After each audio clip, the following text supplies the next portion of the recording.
Leyendas de la Dragonlance, 1. El Templo de Istar. Margaret Wise y Tracy Hickman. Audiolibro editado por El Amo del Calabozo. 2020. Contraportada. La Guerra de la Lanza ha terminado, y la oscuridad ha desaparecido. O tal vez no. Porque hay quien ansía reinstaurarla en KRYNN. Raistlin, el mago de los ojos como relojes de arena, quiere ser más poderoso que su reina. De la oscuridad y propagar el mal en el mundo.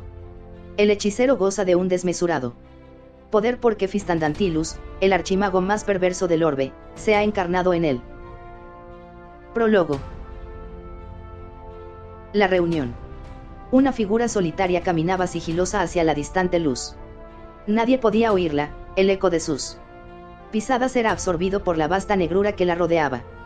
Bertram se abandonó a una momentánea turbación al contemplar las interminables hileras de libros y pergaminos que formaban parte de las crónicas de Astinus y narraban la historia de su mundo, la historia de KRYNN.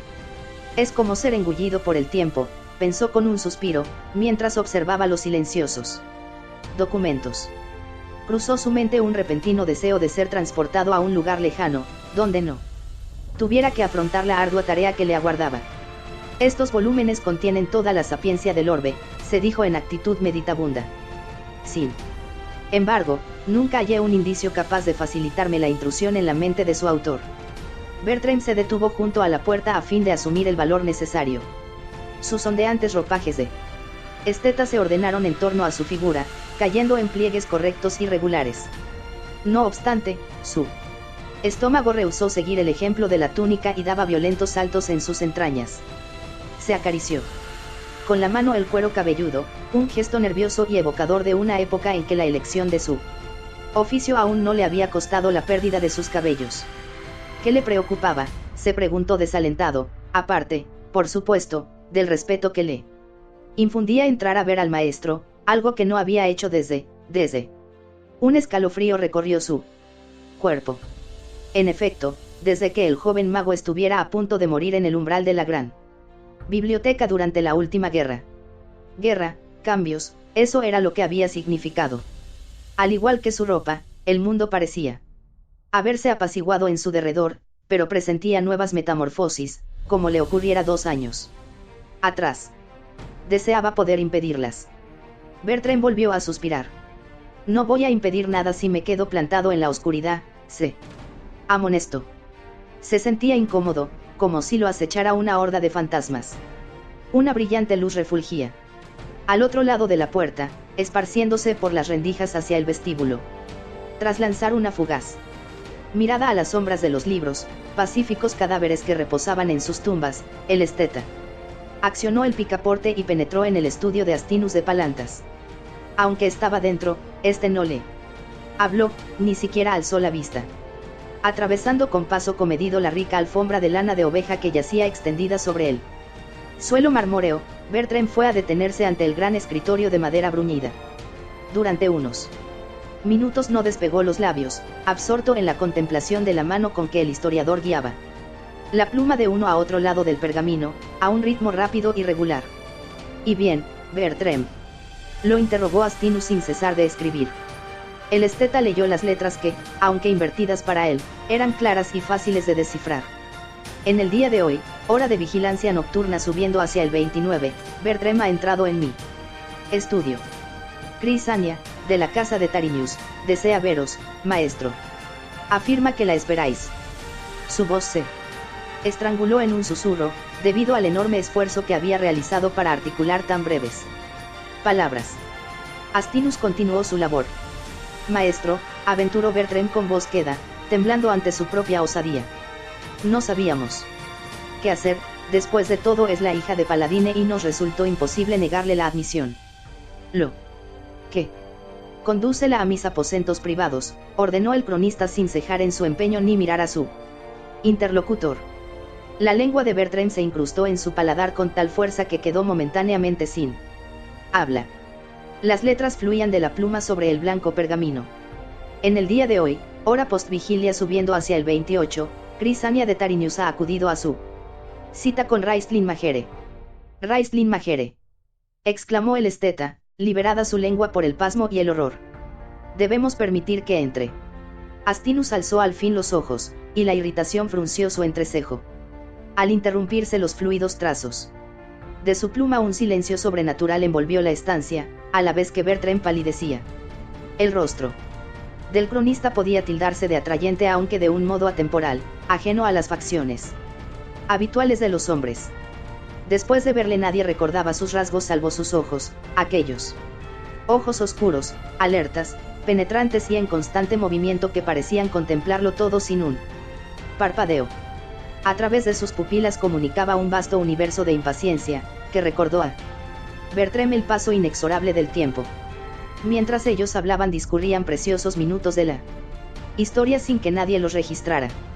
Perdonadme, maestro. El esteta se inclinó en una humilde reverencia y retrocedió presuroso por el estudio, cerrando la puerta al salir. Una vez en el exterior se enjugó el sudor que goteaba por su calva y se internó en los pasillos marmóreos, callados, de la gran biblioteca de Palantas. Astinus se detuvo en el umbral de su residencia privada para contemplar a la mujer que lo esperaba en su interior. Situada en el ala occidental de la gran biblioteca, la morada del historiador era pequeña y, al igual que todas las salas del recinto, se hallaba repleta de libros encuadernados de los modos más diversos imaginables, que atestaban los estantes adosados al muro y vertían sobre la zona central de habitáculos un ligero olor a moho, como un mausoleo que hubiera permanecido sellado a lo largo de los siglos.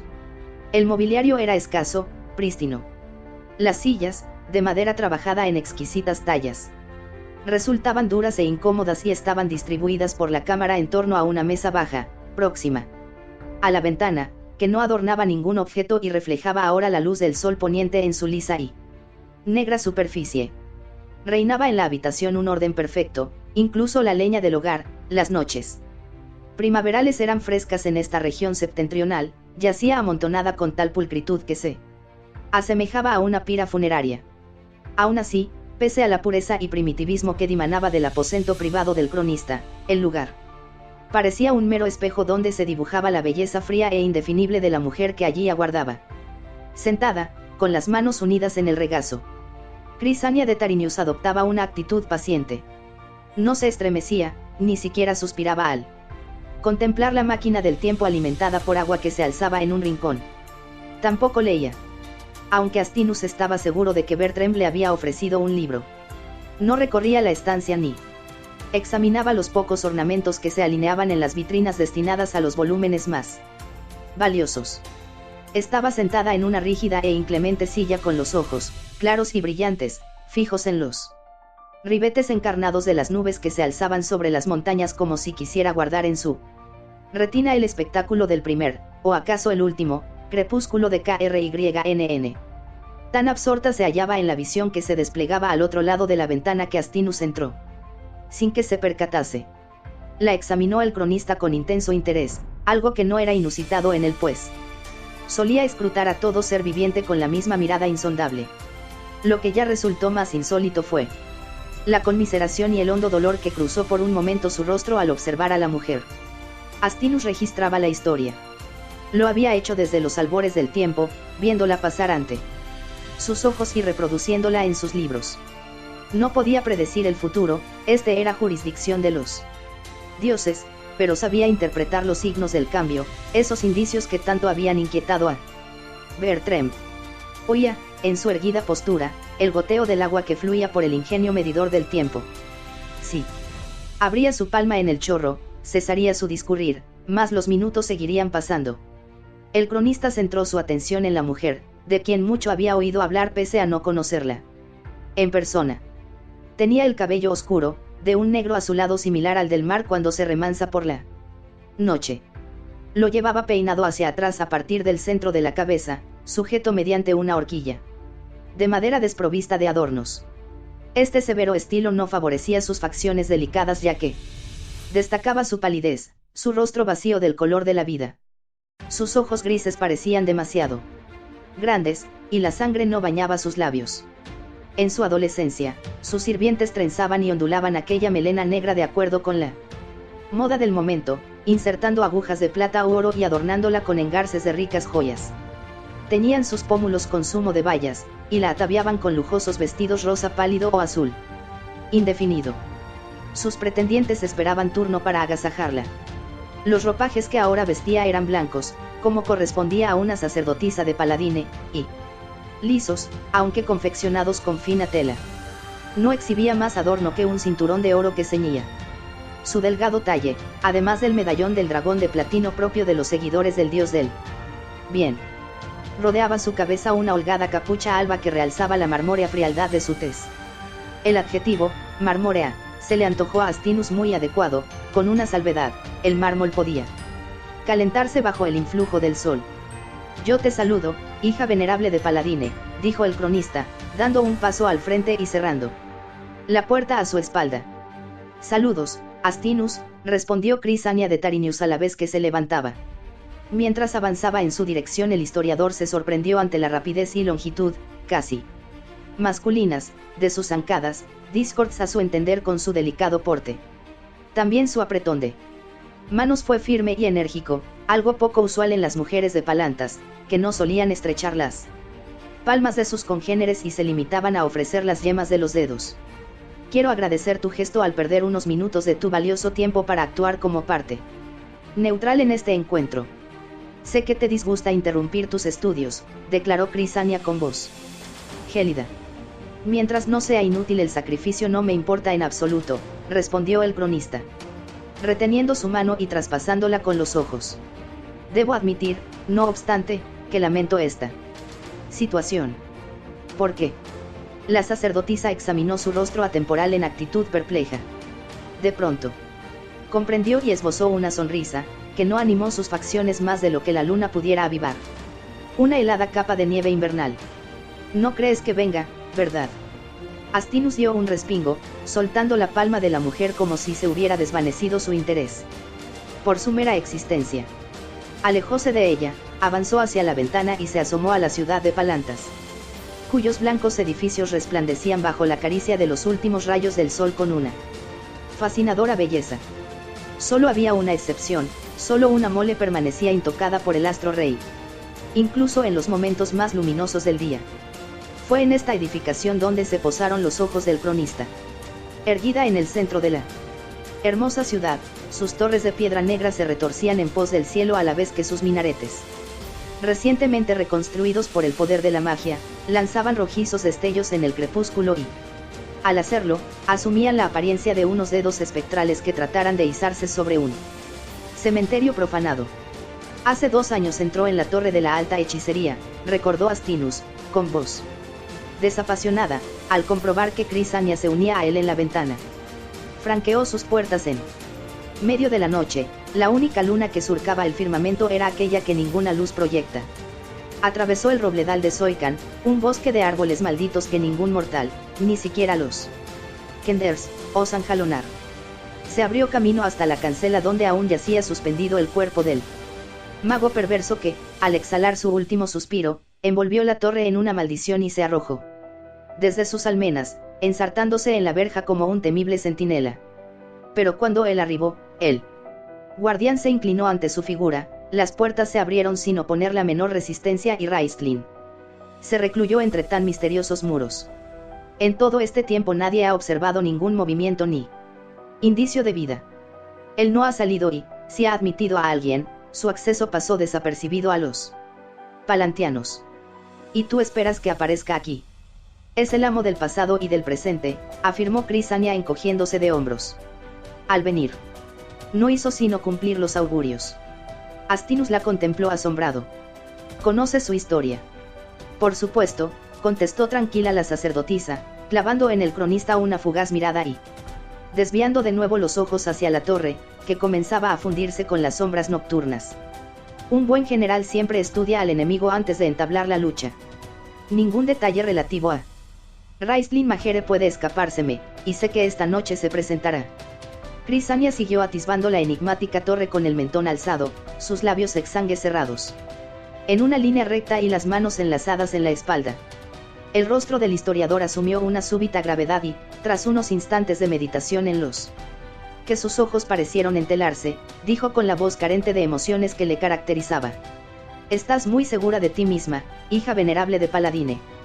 ¿Por qué? Mi Dios me ha hablado, fue la concluyente respuesta de Crisania, que no apartaba la vista de la oscura mole. En un sueño se dibujó en mi mente el dragón de platino y me reveló que el mal, después de ser desterrado del mundo, había regresado encarnado en Raistlin Majere, el mago de túnica negra. Nos enfrentamos a un terrible peligro, y me ha sido concedido el honor de combatirlo. A medida que hablaba su semblante marmóreo se fue animando, y un fulgor de claridad envolvió sus ojos grises. Será la prueba de mi fe a la que he suplicado someterme. Ya en mi niñez presentí que estaba destinada a realizar una gran hazaña, un servicio importante al mundo y sus pobladores. Ahora tengo mi oportunidad. La severidad se iba adueñando del rostro de Astinus, hasta que al fin inquirió de forma abrupta. Paladine se dirigió a ti en estos términos. Crisania, percibiendo la desconfianza de aquel hombre, selló sus labios. El fino surco que se esbozó en su frente fue la muestra visible de su ira, además de una calma, aún más estudiada, con que pronunció sus próximas palabras. Lamento haber mencionado esta revelación, Astinus, discúlpame. Se trata de un diálogo entre mi Dios y yo, algo sagrado que nunca debe discutirse. Solo lo he sacado a relucir para demostrarte que el maligno hechicero no dejará de venir. No puede evitarlo, es Paladine quien se lo ordena. Tanto se enarcaron las cejas del historiador que casi desaparecieron en su cano cabello. Ese maligno hechicero, tal como tú le llamas, sirve a una divinidad tan poderosa como Paladine, Taquisis, la reina de la oscuridad. O quizá no debería emplear el verbo servir. Refiriéndome a él, apostilló con una sonrisa irónica. La frente de la sacerdotisa se relajó, y ésta recuperó la serenidad al responder. El mal se vuelve contra sí mismo y el bien vencerá de nuevo, del mismo modo que se impuso en la guerra de la lanza.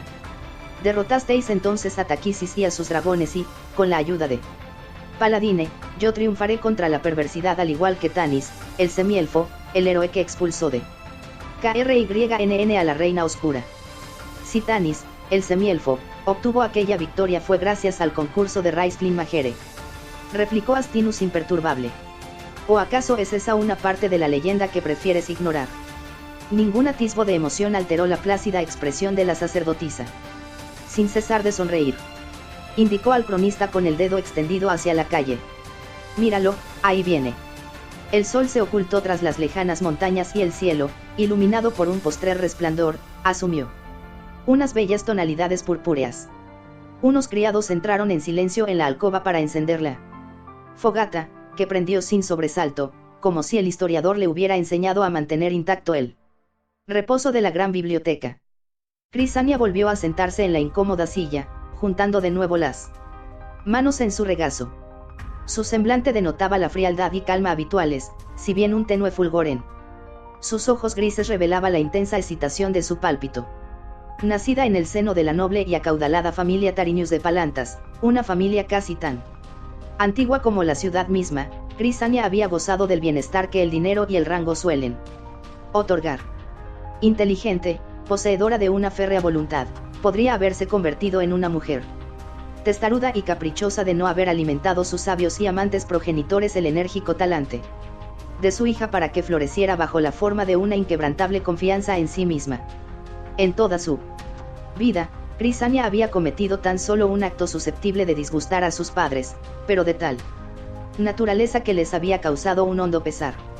Había rehusado contraer matrimonio con un apuesto y aristocrático joven, llevada por el deseo de consagrar su existencia al servicio de unos dioses largo tiempo olvidados. Oyó por vez primera las palabras del clérigo Elistan cuando éste visitó Palantas tras concluir la Guerra de la Lanza. Su nueva religión, que no era sino una manifestación de las creencias más ancestrales, se extendía como la pólvora por KRYNN desde que la leyenda atribuyera a su fe un papel decisivo en la derrota de los reptiles perversos y sus amos, los señores de los dragones. Mientras lo escuchaba, su actitud estaba teñida de escepticismo. Aquella mujer se había criado entre relatos en los que se explicaba cómo las divinidades habían castigado a KRYNN con el cataclismo, derribando la montaña de fuego para asolar la tierra y hundir la ciudad sagrada de Istar bajo el mar sangriento. Más tarde, según el rumor popular, los dioses volvieron la espalda a sus criaturas y rechazaron cualquier vínculo con ellas. Crisania estaba dispuesta a oír cortésmente a Elistan, pero guardaba argumentos contrarios a sus afirmaciones y deseaba exponérselos. Al conocerlo recibió una impresión favorable. Elistan se hallaba por entonces en pleno apogeo. Era un ser atractivo y fuerte pese a su edad algo avanzada y se asemejaba a aquellos antiguos clérigos que batallaron, así lo contaban las leyendas, con el caballero Juma. Al iniciarse la velada, Crisania encontró motivos para admirarle y al concluir se arrodilló a sus pies sollozando de gozo, convencida de que su alma había dado con el ancla que le faltaba. El mensaje de su arenga fue que los dioses no habían abandonado a los hombres. Fueron estos quienes se alejaron de las divinidades, exigiendo en un alarde de orgullo lo que el gran Juma había pretendido obtener a través de la humildad. Al día siguiente Crisania dejó hogar, riquezas, servidumbre, padres y cortejadores para mudarse al frío y reducido habitáculo sobre el que Elistan quería construir el nuevo templo de Palantas. Ahora, 2 años después, la muchacha se había convertido en una de las hijas venerables de Paladine, una de las pocas elegidas que habían sido juzgadas dignas de conducir a la iglesia en sus nuevos balbuceos. Esta paciente institución necesitaba de sangre fuerte y joven para propagarse, como respaldo de la energía y vitalidad que tan generosamente le había instilado Elistan. Al parecer, el dios al que éste había servido con abnegada lealtad se disponía a llamarle a su regazo, y cuando sucediera el triste evento había de ser Crisania quien realizase su trabajo o, al menos, esta era la creencia generalizada. La sacerdotisa sabía que estaba preparada para aceptar el liderazgo de la iglesia, pero era suficiente. Como le había confesado a Astinus, presintió desde su tierna infancia que estaba en su destino ofrecer al mundo un importante servicio. Guiar a los fieles en tareas rutinarias, ahora que la guerra había concluido, se le antojaba aburrido e incluso mundano, razón por la que suplicaba a menudo a Paladine que le asignase una tarea realmente espinosa. Anhelaba sacrificarlo todo, incluso la vida, en aras de su fidelidad al Dios del bien. Y, al fin, sus plegarias obtenían respuesta. En estos momentos esperaba, presa de una ansiedad que no lograba disimular. Ni siquiera el encuentro con aquel hombre, al decir de muchos la más poderosa fuerza del mal en KRYNN, le inspiraba el más ínfimo temor. De habérselo permitido su exquisita educación habría torcido el labio en una mueca desdeñosa.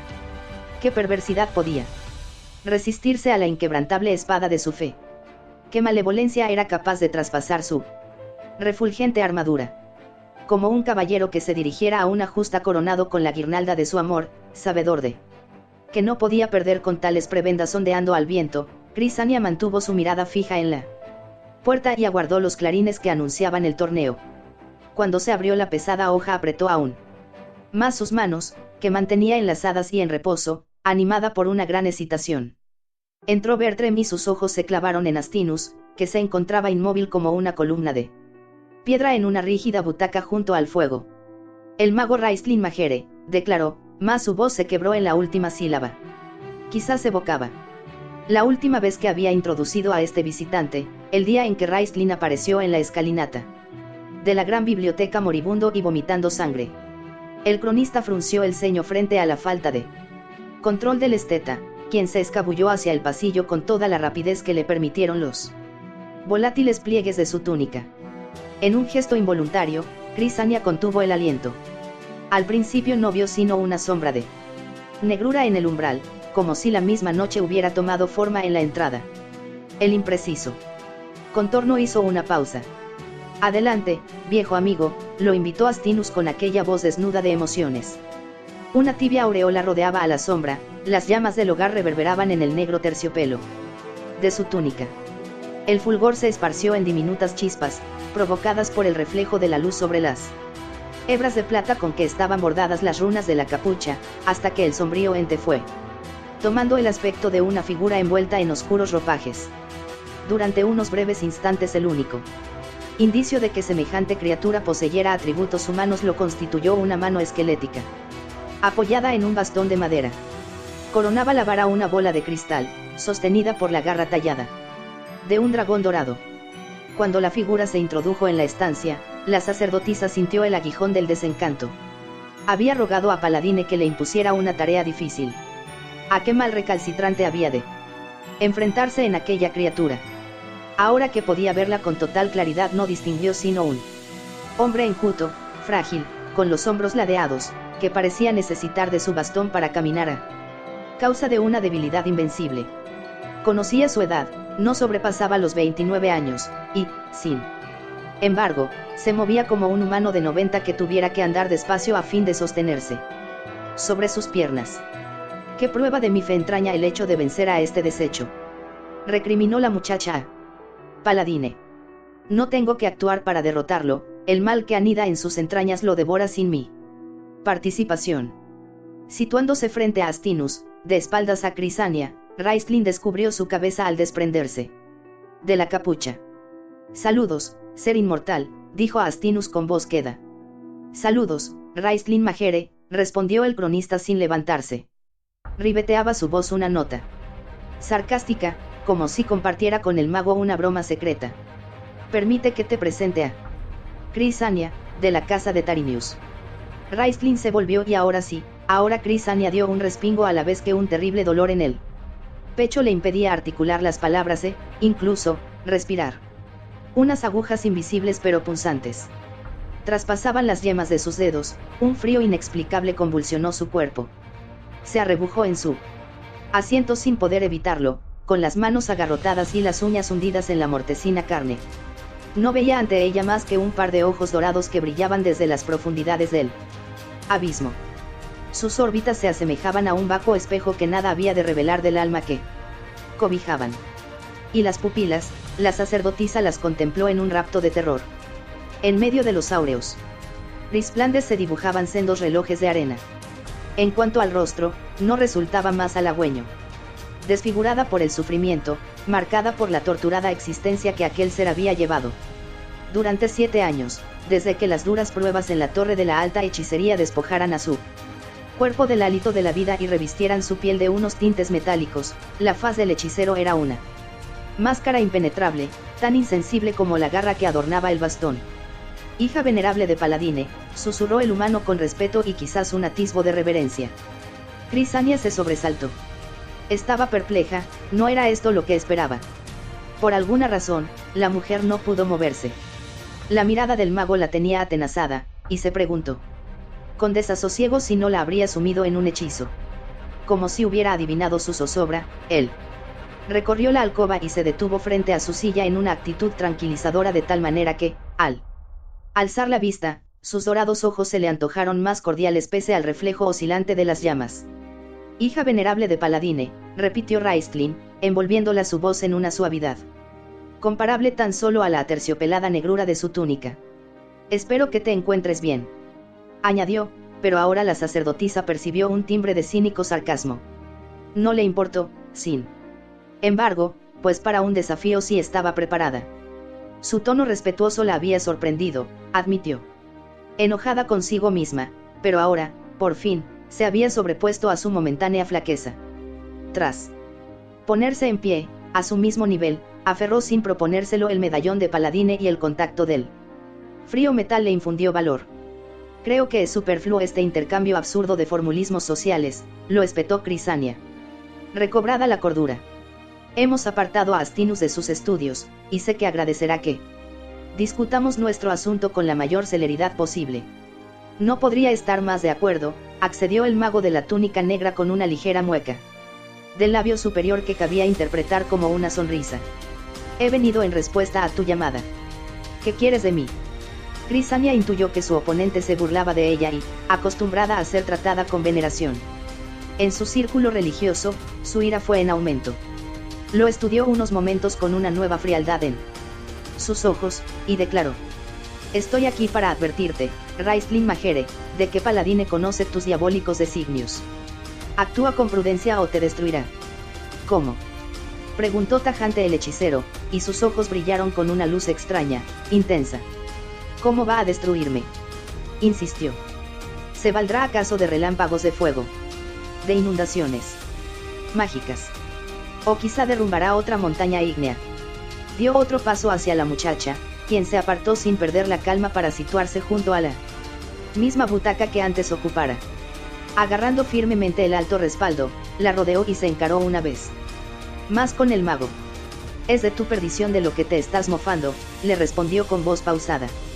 Raistlin torció más aún la boca, pero siguió hablando como si no hubiera oído sus palabras. «Elistan», pronunció en un siseo. «Enviará a Elistan para aniquilarme».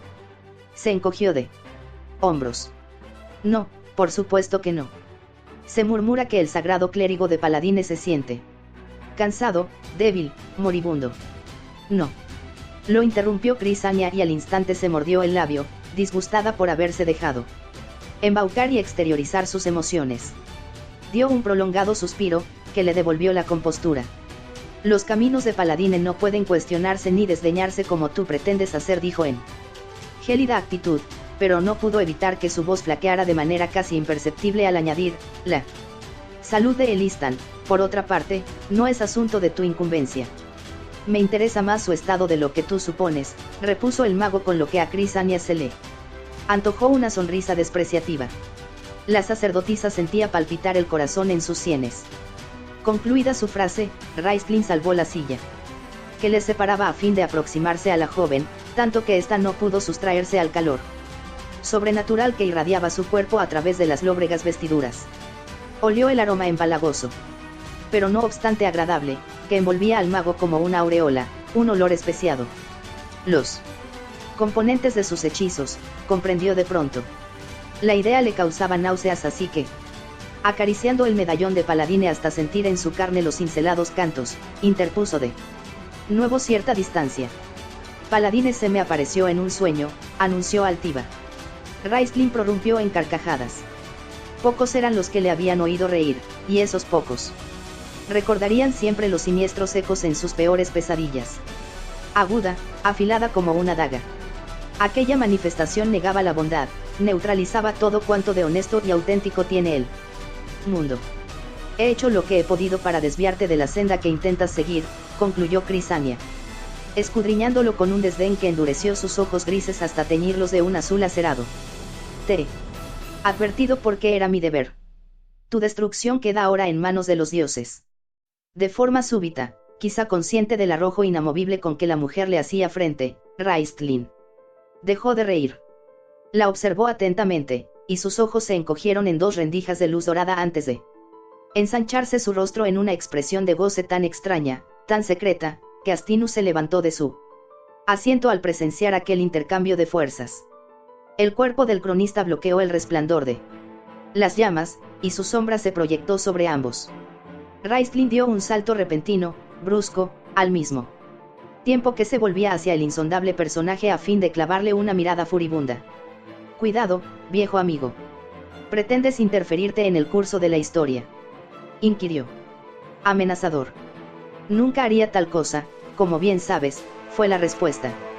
«Yo me limito a ver y registrar, soy neutral en todo acontecimiento. Conozco tus maquinaciones, tus planes, al igual que los de cuantas criaturas viven en el mundo. Por eso te ruego que me escuches, Raistlin, y que atiendas a mi aviso. Esta mujer es una elegida de los dioses, su título bien lo indica. Elegida de los dioses. Las divinidades nos aman a todos, ¿no es cierto, hija venerable?», preguntó el hechicero dirigiéndose a Crisania. El timbre de su voz era ahora tan aterciopelado como la textura de su túnica. «No está escrito en los discos de Misacal. No son esas las enseñanzas de Elistan». «Sí», contestó la muchacha recelosa, segura de que se avecinaba una nueva burla por parte de aquel enemigo de los dioses del bien. Pero el rostro metálico de Raistlin permaneció serio, asumiendo, de pronto, la apariencia de un erudito inteligente, sabio y ponderado. «Sí, está escrito. Me alegra descubrir que has leído el mensaje de los discos, aunque resulta evidente que nada has aprendido de ellos. Has olvidado lo que se dice en...». Astinus la impidió proseguir. «He pasado demasiado tiempo fuera de mi estudio», la atajó, y cruzó el suelo marmóreo hacia la puerta de la antecámara. «Llamad a Bertrand cuando queráis partir. Adiós, hija venerable de Paladine. Me despido de ti, viejo amigo». El cronista manipuló el picaporte y el plácido silencio de la biblioteca penetró en el aposento, inundando su frescor a Crisania. Sintió la dama que aquella ráfaga le restituía el ánimo, y relajó la mano que tenía apretada en torno al medallón.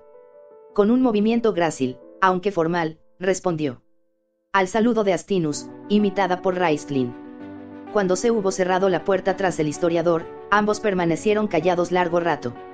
Fue Crisania quien, sintiendo el poder de Paladine en sus venas, rompió el silencio para reanudar la conversación. No recordaba que fuiste tú y quienes viajaban contigo quienes recuperasteis los discos sagrados. Es natural, pues, que los leyeras.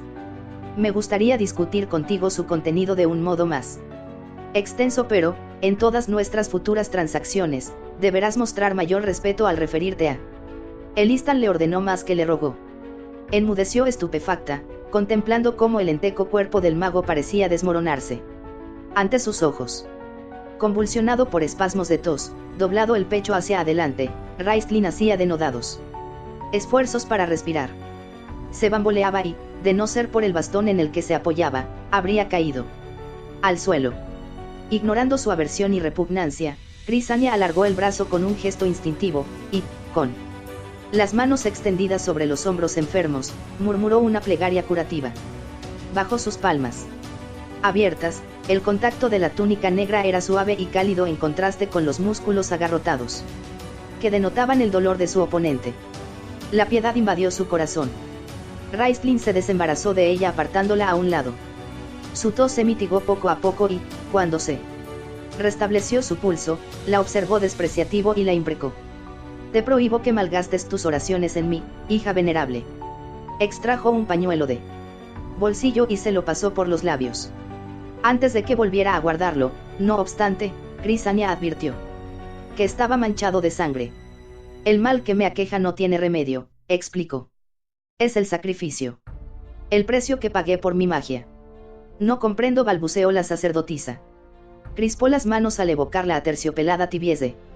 Sus ropajes y, sin saber por qué, cruzó los dedos tras la espalda. ¿De verdad?, inquirió Raistlin a la vez que penetraba su alma con aquellos inefables ojos dorados. ¿Qué has sacrificado tú a cambio de tu poder? Un tenue rubor, apenas visible bajo las agonizantes llamas, cubrió los pómulos de Crisania, del mismo modo que la boca del hechicero se enrojeció durante el ataque de tos. Alarmada por la intrusión de aquel ser en sus entrañas, desvió la mirada para posarla de nuevo en la ventana. La noche se cernía sobre Palantas Solinari, la luna argentea, se perfilaba como una rendija de luz en la negrura mientras que su gemela Lunitari, la luna encarnada, no había surgido todavía en el firmamento. Y la negra se preguntó sin poder evitarlo, ¿dónde está?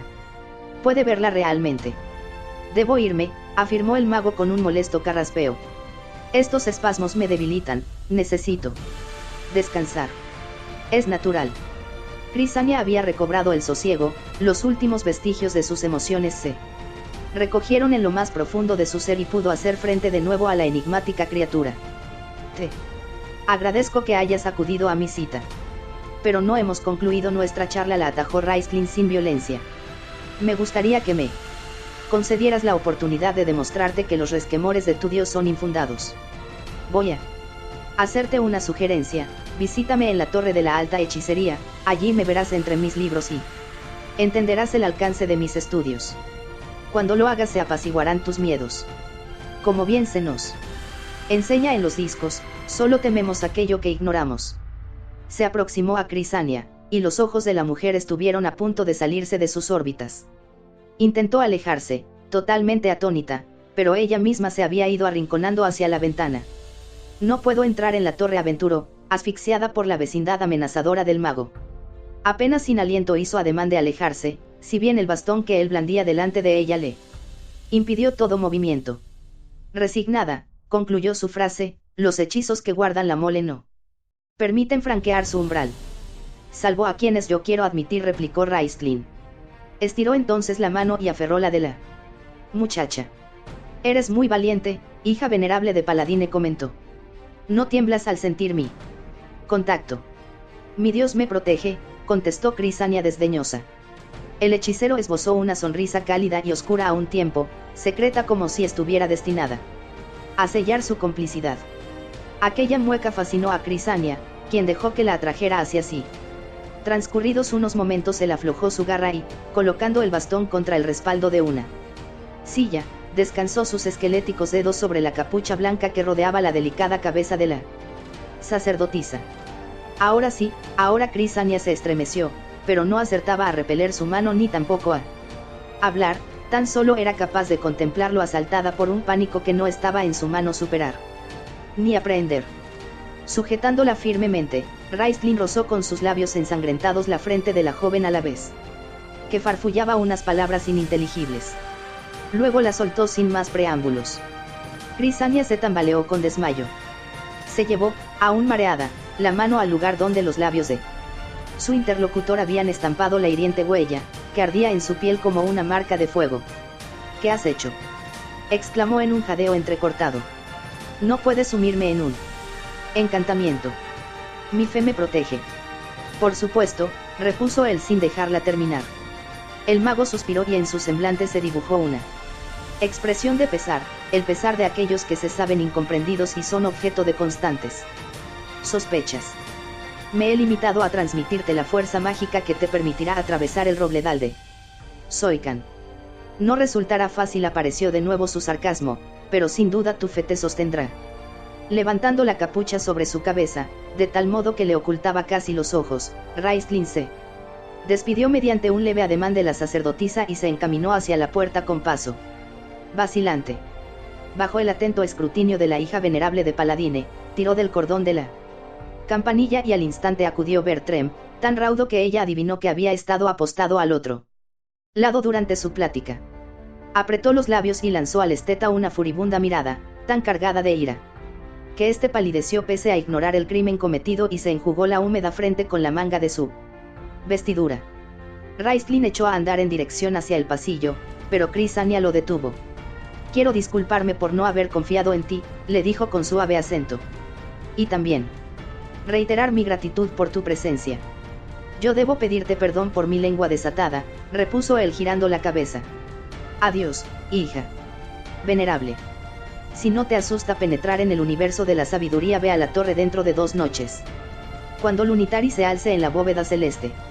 Allí nos encontraremos, le aseguró Crisania sin titubear, observando complacida cómo el terror demudaba el semblante de Bertrem.